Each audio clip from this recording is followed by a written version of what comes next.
energy transfer: conduction, convection, and radiation. We will first start with conduction.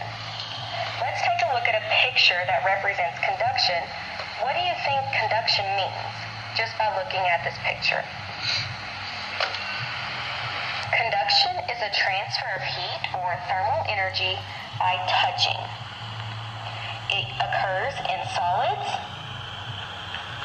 It is a transfer of heat from the warmer part of an object to the cooler part of the same object. For example, if you have a pot that is on the stove, it's going to get hot on the surface that's touching the burner, and that will continue to move to the cooler part of the pot that is up at the top. It can also be transferred from a hotter object to a cooler object. Refer back to the picture. On the picture, the metal spoon was leaning up against the metal pot. That metal spoon will become hot because that heat will be transferred from the hot pot to the cold spoon. The next type of energy transfer we're going to look at is convection. Take a look at this picture. What do you think convection means?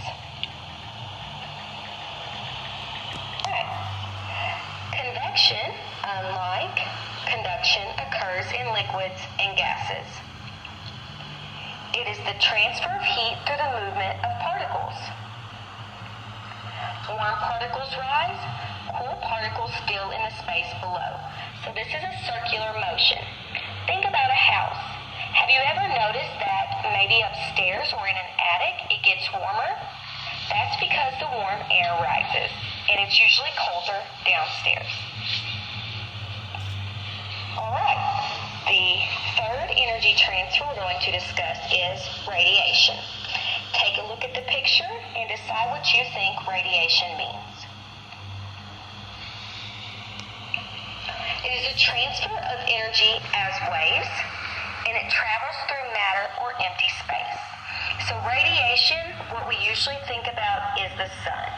The earth is warm because the rays from the sun are traveling through matter and casting the heat to the earth. So let's take a look at one more picture. This picture demonstrates all three forms of energy transfer. Right now, I want you to take a moment to look at this picture and explain how conduction, convection, and radiation are demonstrated in the visualization.